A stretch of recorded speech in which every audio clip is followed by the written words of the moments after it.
Les hommes jugent plus par les yeux que par les mains, car chacun peut voir, mais peu peuvent sentir.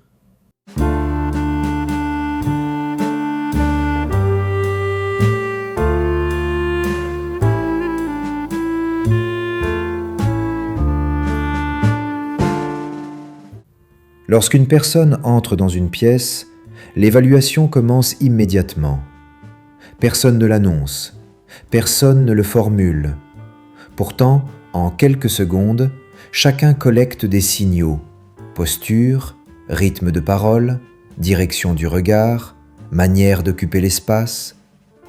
La plupart des individus pensent observer les autres.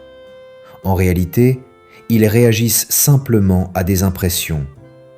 Ils ressentent une sympathie ou une méfiance sans pouvoir expliquer pourquoi. Comprendre les hommes exige autre chose.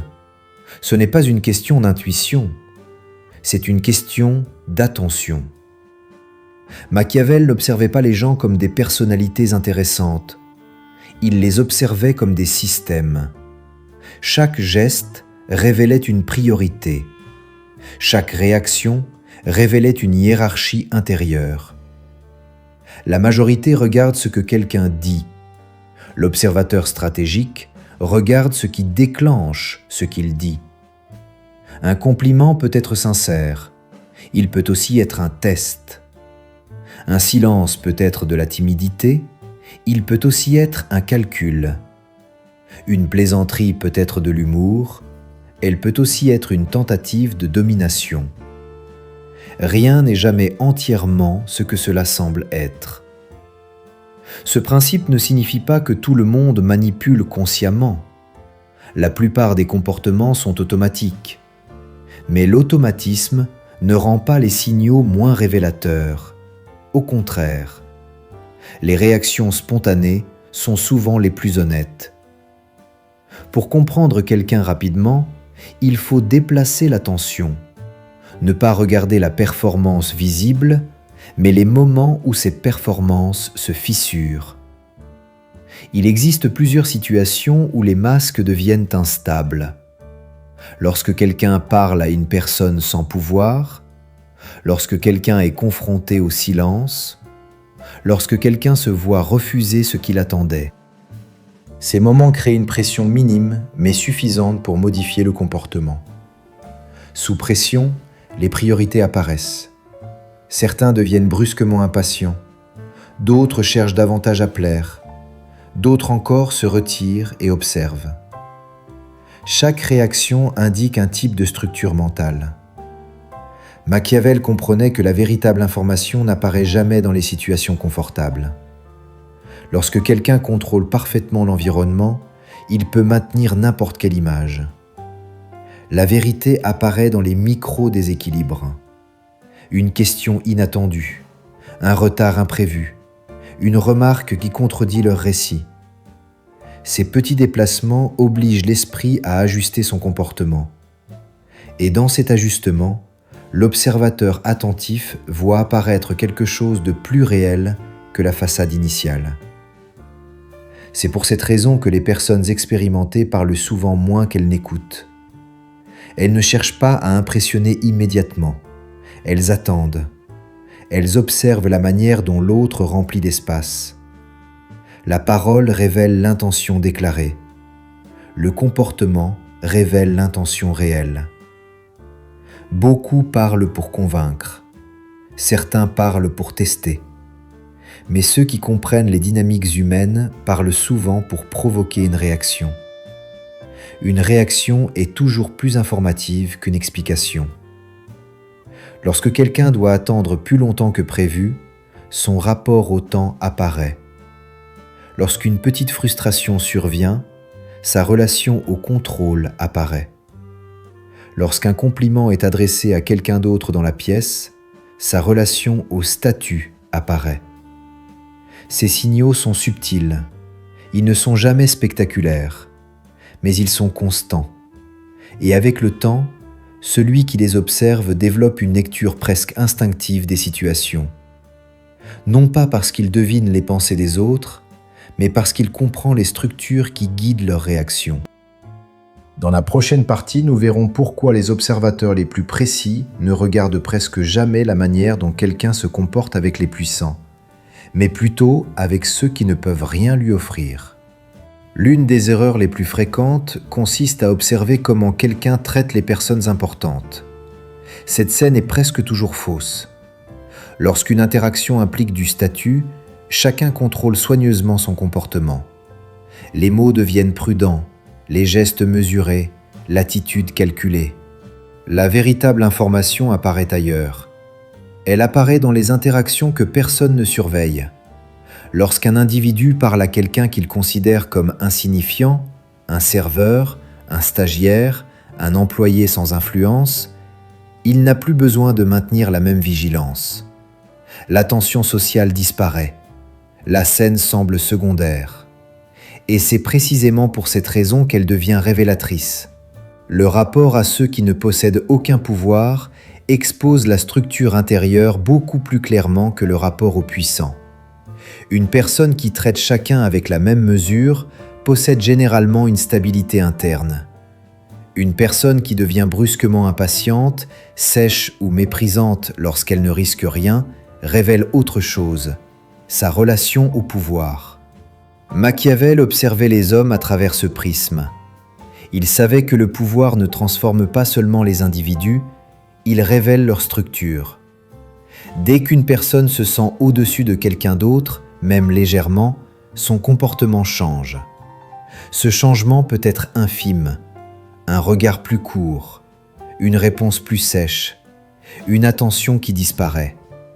Mais ces détails indiquent quelque chose de plus profond que n'importe quelle déclaration morale. La morale déclarée est facile. La cohérence comportementale l'est beaucoup moins.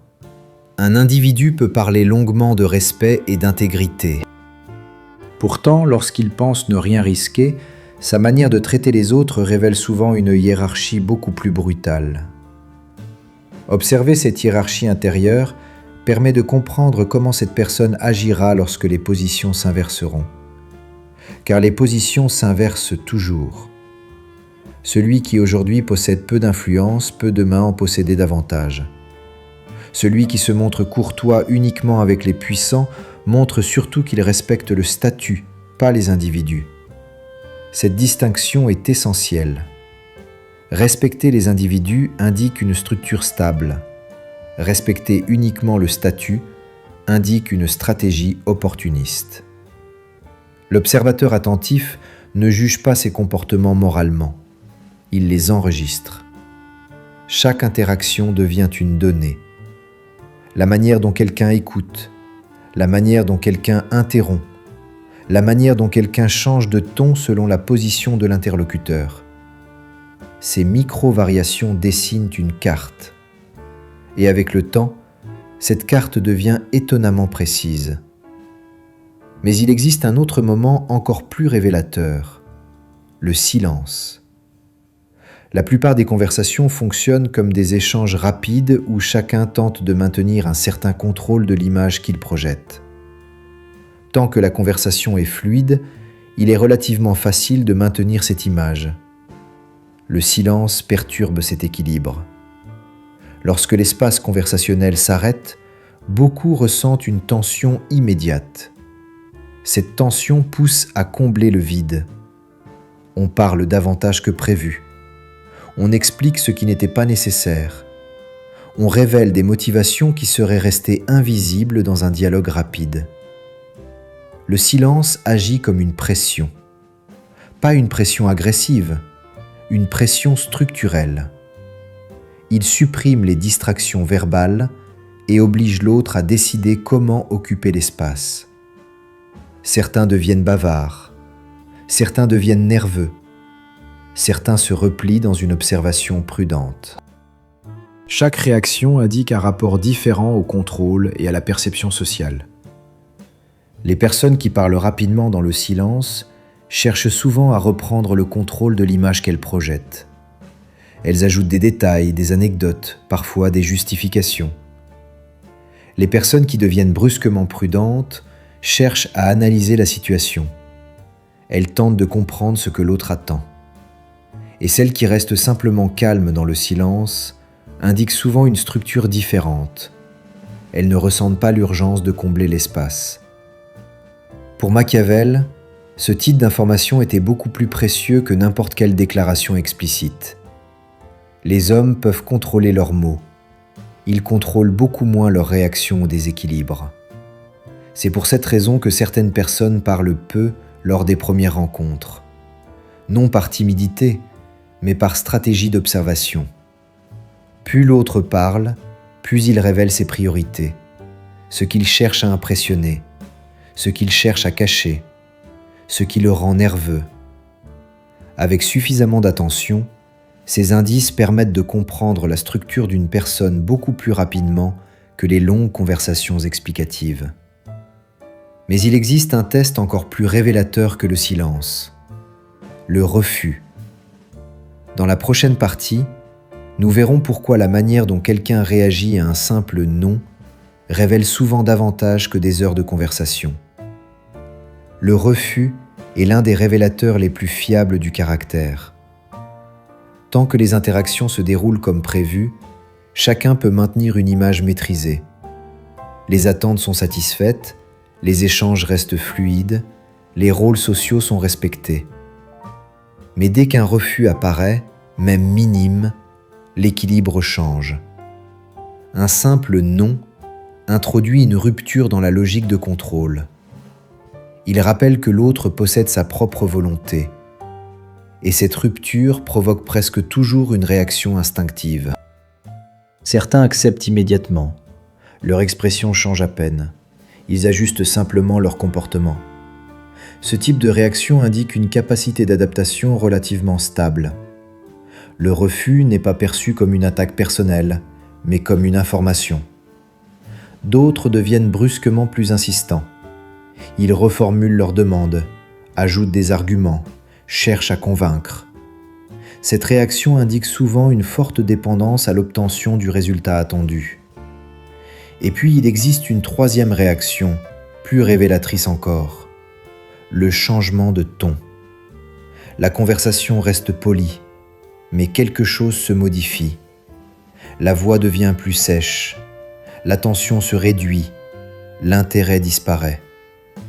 Ce glissement est souvent subtil, presque invisible pour quelqu'un qui n'y prête pas attention. Mais pour un observateur attentif, il indique une transformation importante. La relation était conditionnelle. Tant que l'échange apportait un bénéfice, une faveur, une validation, une opportunité, le comportement restait cordial. Dès que ce bénéfice disparaît, l'énergie relationnelle diminue. Cela ne signifie pas nécessairement que la personne est mal intentionnée. Cela signifie simplement que sa structure relationnelle est fortement orientée vers l'utilité. Machiavel observait ce type de comportement avec une grande précision. Il savait que les hommes parlent souvent de loyauté, d'amitié ou de respect, mais que ces valeurs deviennent réellement visibles seulement lorsqu'elles rencontrent un obstacle. Le refus agit comme un test involontaire. Il révèle si la relation était fondée sur une stabilité ou sur un avantage. Il existe également un autre phénomène intéressant. Certaines personnes cherchent immédiatement à récupérer le contrôle lorsqu'elles rencontrent un refus. Elles tentent de redéfinir la situation, peut-être en transformant la demande en plaisanterie, peut-être en insinuant que le refus est excessif, peut-être en reformulant la situation pour placer l'autre dans une position défensive. Ces micro-ajustements indiquent une difficulté à accepter la perte de contrôle. À l'inverse, certaines personnes observent simplement la réaction et s'adaptent. Elles ne cherchent pas à modifier immédiatement la situation. Elles enregistrent l'information et poursuivent la conversation. Ce type de réaction est souvent associé à une structure mentale plus stable. Car accepter un refus implique une chose essentielle: reconnaître que l'autre possède une autonomie. Dans les dynamiques sociales, beaucoup de tensions apparaissent précisément lorsque cette autonomie est perçue comme une menace. Les individus fortement orientés vers le contrôle cherchent à réduire l'incertitude. Ils préfèrent les relations où les réactions sont prévisibles, où les demandes sont généralement acceptées. Lorsqu'ils rencontrent quelqu'un qui ne suit pas ce schéma, leur comportement devient plus révélateur. Ils testent, ils observent, ils cherchent à rétablir une forme de prévisibilité. C'est dans ces moments que l'observateur attentif obtient l'information la plus précieuse. Car le refus ne révèle pas seulement la réaction émotionnelle, il révèle aussi la manière dont quelqu'un gère la perte de contrôle. Et la manière dont quelqu'un gère la perte de contrôle est souvent un indicateur direct de sa structure psychologique. Mais il existe une autre situation encore plus instructive. Une situation où les individus ne cherchent pas seulement à obtenir quelque chose, mais à préserver leur image. La jalousie. Dans la prochaine partie, nous verrons pourquoi une simple mention de succès ou de reconnaissance peut produire des réactions presque imperceptibles, et pourquoi ces micro-réactions révèlent souvent les dynamiques les plus profondes. La jalousie est rarement exprimée directement. Dans la plupart des contextes sociaux, elle apparaît sous des formes beaucoup plus discrètes. Un sourire qui dure une fraction de seconde de trop. Un changement de sujet soudain. Une remarque apparemment neutre qui minimise ce qui vient d'être dit. Ces micro-réactions sont faciles à ignorer. Pourtant, elles constituent souvent l'un des indicateurs les plus précis des dynamiques invisibles. Lorsqu'une personne mentionne une réussite, une promotion, une opportunité, une reconnaissance, l'environnement social se reconfigure immédiatement. Chacun évalue inconsciemment ce que cette information signifie pour sa propre position. Certains réagissent avec un intérêt authentique. Leur attention reste stable, leurs questions sont naturelles, leur ton ne change pas. Dans ce cas, la réussite de l'autre ne menace pas leur propre perception de valeur. D'autres manifestent une réaction différente. La réponse reste polie, mais quelque chose devient légèrement rigide. Le compliment est bref, le regard se détourne rapidement. Parfois, la conversation est redirigée vers un autre sujet presque immédiatement. Ce type de réaction ne signifie pas nécessairement une hostilité consciente, mais il indique un phénomène psychologique bien connu, la comparaison. Les groupes humains fonctionnent constamment par comparaison implicite. Chacun tente de situer sa position dans la hiérarchie sociale, professionnelle ou intellectuelle. Lorsqu'une réussite modifie cette hiérarchie, même légèrement, elle produit une tension intérieure.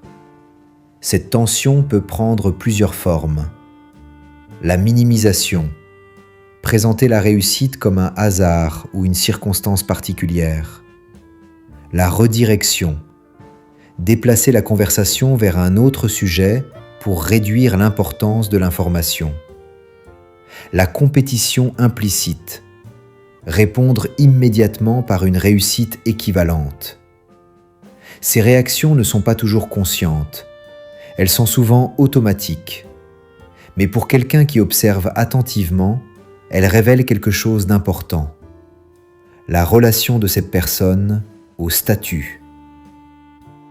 Certaines personnes voient les réussites des autres comme des informations. D'autres les voient comme des menaces. Cette différence influence profondément leur comportement à long terme. La jalousie silencieuse est particulièrement intéressante parce qu'elle précède souvent d'autres comportements. Non pas immédiatement, mais progressivement. La distance augmente. Les interactions deviennent plus froides. Parfois apparaissent des critiques indirectes. Machiavel connaissait parfaitement cette dynamique. Dans les environnements politiques qu'il observait, la jalousie était souvent le moteur invisible des alliances et des trahisons. Elle ne se manifeste pas par des attaques ouvertes. Elle se manifeste par des ajustements subtils. Un soutien qui disparaît. Une opportunité qui n'est plus partagée. Une remarque ironique glissée dans une conversation. Ces mouvements sont rarement spectaculaires, mais ils indiquent que la relation a changé. Pour cette raison, certains observateurs expérimentés mentionnent volontairement des réussites dans un contexte neutre. Non pour se vanter, mais pour observer les réactions. Les expressions faciales sont particulièrement révélatrices dans ces moments. Le visage humain est extrêmement rapide. Certaines émotions apparaissent pendant une fraction de seconde avant d'être contrôlées. Ces micro-expressions sont souvent invisibles pour quelqu'un qui n'y prête pas attention, mais elles peuvent être perçues lorsqu'on observe calmement. Une tension dans la mâchoire, un clignement d'yeux plus rapide, un sourire qui se ferme brusquement. Ces détails indiquent qu'une émotion a traversé l'esprit avant d'être contrôlée. Mais la jalousie n'est pas la seule émotion révélatrice. Il existe une autre question qui révèle souvent davantage que n'importe quelle observation. Demander ce que quelqu'un déteste. La plupart des conversations portent sur ce que les gens aiment. C'est un terrain confortable.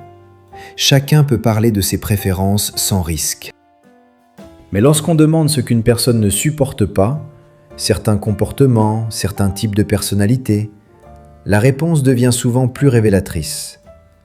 Car ces jugements ne décrivent pas seulement les autres, ils décrivent souvent les conflits internes de celui qui parle. Dans la prochaine partie, nous verrons pourquoi les jugements que les gens portent sur les autres agissent souvent comme des miroirs, et comment ces jugements permettent de comprendre leurs peurs, leurs ambitions et leurs failles. Les jugements que les individus portent sur les autres sont rarement neutres. Ils semblent décrire un comportement extérieur, mais ils révèlent souvent une tension intérieure. Lorsqu'une personne affirme qu'elle ne supporte pas certains traits, l'arrogance, la faiblesse, la manipulation, la paresse, elle ne décrit pas uniquement ce qu'elle observe autour d'elle. Elle révèle également ce qui déclenche une réaction émotionnelle en elle.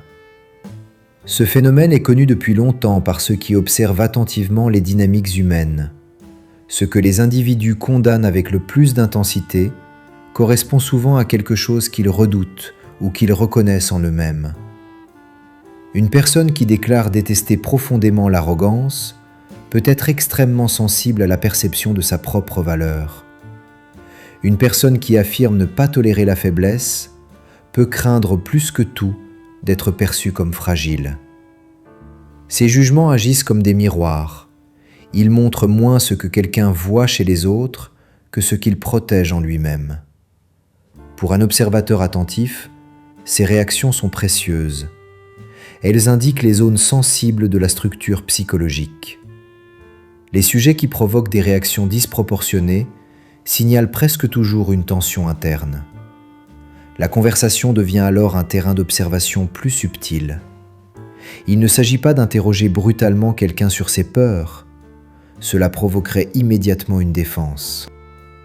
Mais lorsque les individus parlent librement de ce qu'ils méprisent ou de ce qui les irrite, ils révèlent involontairement les limites qu'ils tentent de maintenir autour de leur propre image. Une personne qui parle longuement de loyauté peut craindre la trahison. Une personne qui insiste sur l'honnêteté peut redouter le mensonge. Une personne qui condamne la manipulation peut être extrêmement attentive aux rapports de pouvoir. Ces déclarations ne sont pas forcément hypocrites. Elles indiquent simplement des zones où l'identité est fortement investie.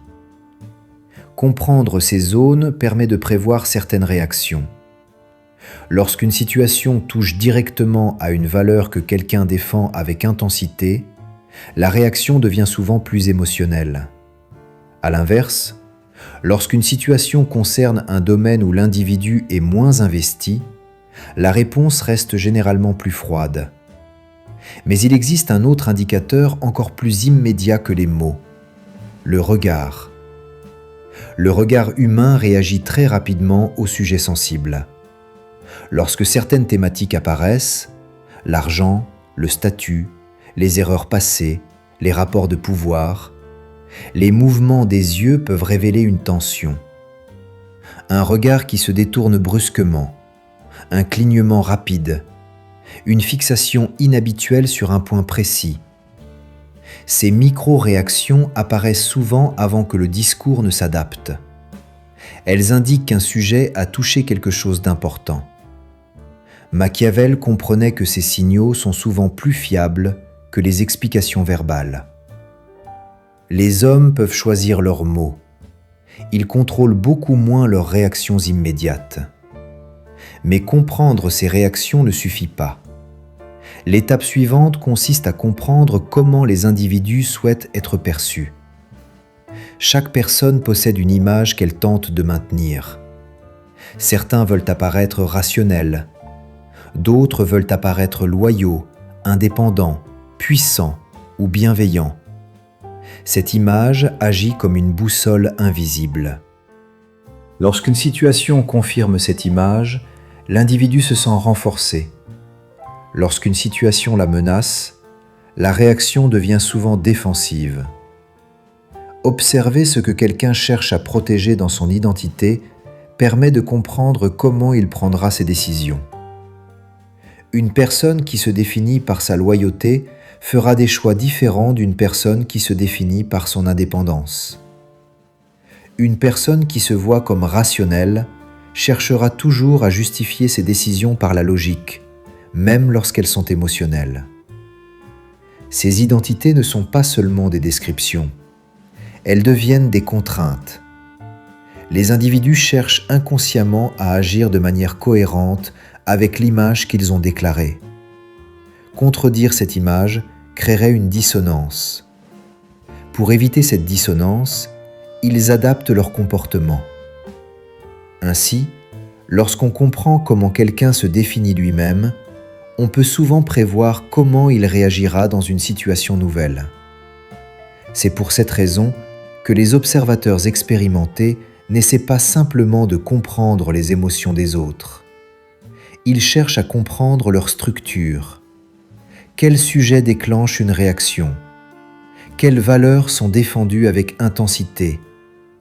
Quelle image l'individu protège? Lorsque ces éléments deviennent clairs, la lecture des situations humaines devient beaucoup plus précise. Les comportements cessent d'apparaître comme des surprises. Ils deviennent des conséquences logiques. Peut-être que comprendre les hommes ne consiste pas à deviner leurs secrets. Peut-être que cela consiste simplement à observer les moments où leur masque devient inutile. Car les hommes peuvent contrôler leurs paroles pendant un moment. Mais tôt ou tard, leurs priorités apparaissent dans la manière dont ils regardent, dans la manière dont ils réagissent et dans la manière dont ils tentent de protéger l'image qu'ils ont construite. Et celui qui comprend ces mécanismes n'a plus besoin de demander ce que quelqu'un est. Il lui suffit de regarder ce qu'il protège. Merci pour votre attention. Si la vidéo vous a plu, laissez un like, abonnez-vous et laissez un commentaire. Je vous souhaite le meilleur. À très bientôt.